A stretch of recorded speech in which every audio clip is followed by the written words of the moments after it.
WFAA breaking news now. We continue to follow breaking news from overnight. The United States and Israel have launched a series of strikes against Iran. This is new video just into our newsroom from the Israeli defense showing strikes in western Iran. Now here's a live look from Jerusalem. ABC reports air raid sirens going off and people hunkering down in their homes across Israel in case of retaliation strikes. I know I've got relatives in parts of Israel who say they are hunkering down in bomb shelters and in their homes. President Donald Trump announced the attacks overnight, saying U.S. forces targeted Iranian military and government sites. The operation has led to airspace closures across the Middle East, including Iraq, Jordan, Kuwait, and the United Arab Emirates. Now, taking a closer look at the situation now, this video you see here shows plumes of smoke in Tehran. Israeli Prime Minister Benjamin Netanyahu says the attacks are, quote, to remove an existential threat posed by Iran. President Trump called the attacks necessary to keep Americans safe, claiming Iran continues to develop its nuclear program. Sharing news of the strikes overnight, he had this message for Iranians earlier this morning. Stay sheltered. Don't leave your home. It's very dangerous outside. Bombs will be dropping everywhere. When we are finished, take over your government. It will be yours to take. ABC News is beginning to get some information on where those bombs were dropped. We'll get to that in just a moment. The massive operation has already sparked retaliation from Iran, with Iranian officials reporting a wave of missiles into Israel and in surrounding regions, again, including Jordan and Qatar. The U.S. Embassy in Qatar has issued a shelter-in-place order for all American personnel. Officials have not yet said whether there are any reported deaths or injuries. Iran beginning to talk about some injuries and deaths there.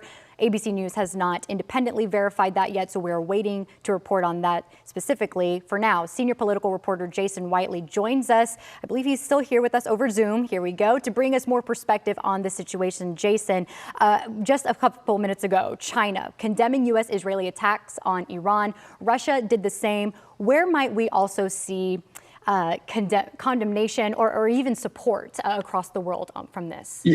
Yeah, a lot of support likely to come, but condemnation, you kind of hit the actors there. China, which is an ally of Iran, Russia, which is an ally of Iran.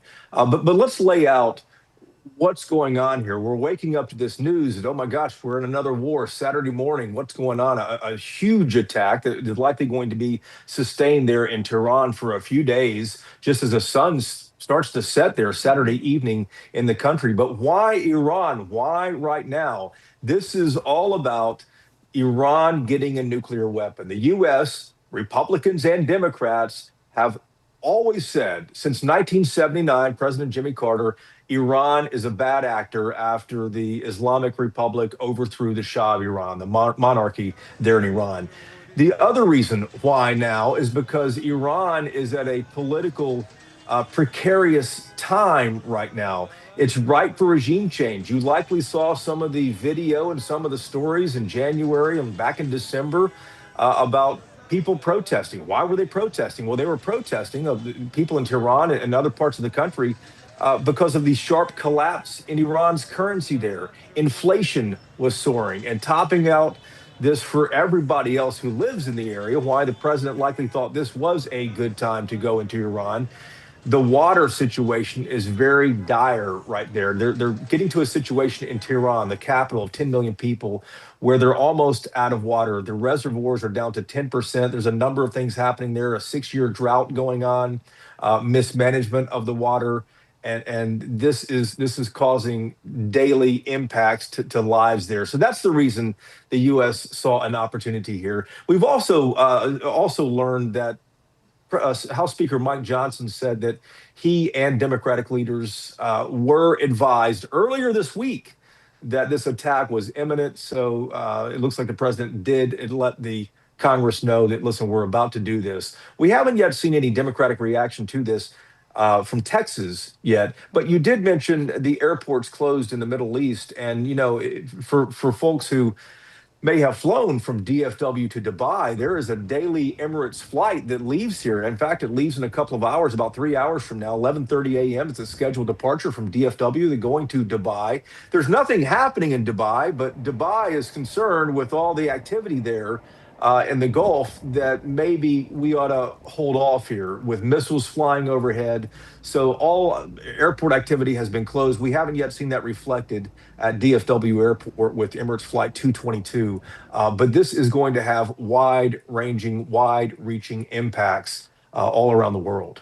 Yeah, Jason, thank you for that insight. And you did speak to Congressman Jake Ellzey about the possibility of a U.S. strike against Iran. I believe we have a soundbite from him, but do you briefly want to add some context to what you talked about with the congressman before we play that? Yeah, he was on Inside Texas Politics this past week, and one of the things we asked him about was regime change. And he essentially said, listen, regime change is going to happen in Iran. He predicted within a year.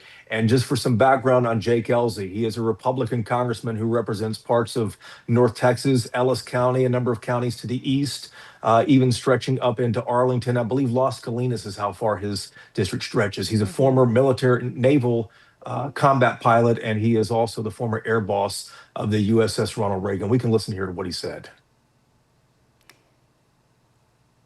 We saw what happened in Venezuela. What's the likelihood, though, that President Trump would try to decapitate leadership in Iran? It's a much bigger country. It is a much bigger country, but I said again that it's a very well-educated populace. They are ready for the regime to go. Behind closed doors, I'm not there, but I assume that we have classified information that says, we've got this, we know where this is, we're going to take that out, and then we're coming for you. We're going to send one of our special teams in and come and get you. So why don't you just go follow Assad from Syria to Moscow and let this nation start to live again? Do you think we'll see leadership change in Iran finally? I think within a year we're going to see imminent regime change, because the regime is already talking about moving the capital from Tehran, a city of 10 million people, because they have mismanaged the water. We see what's going on in Cuba.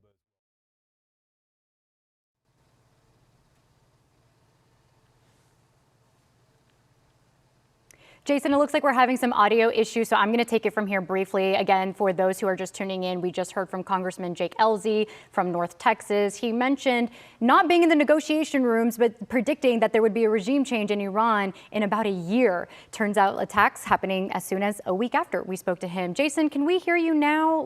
Can we try? Can you hear me? Here we go. Can you hear me now? Yeah. Natalie? All right. Please continue with what you had to share. At the end of the day, if Congressman Ellzey is correct and the president's aim is regime change here, don't expect this to be over now. Don't expect those clouds over Tehran to go away anytime soon. What's likely going to happen here, this will be a sustained attack unless the U.S. has some intelligence right now that the regime has been decapitated, that perhaps leaders there in Iran have fled the country or have been killed. My understanding is we don't have the best intel actually on the ground in Tehran. Israel has a lot of good intel there. They're likely sharing with the U.S. But at the end of the day, I would expect more attacks in the coming days if the U.S. is all about regime change here, because the government, like any government, is going to be spread out, not only there in Tehran, but in other major cities and in other cities and towns across that country. So decapitating that, taking that out, helping the locals there take over that country again for the first time in 47 years is something that's not going to happen just with one wave of attacks. Yeah, we know that we are still waiting on verified reporting from ABC News on where exactly these missiles landed. Not sure if any of the supreme leaders that the U.S. was targeting along with Israel were struck, or what the status of their being is. Jason, thank you so much for joining us this morning.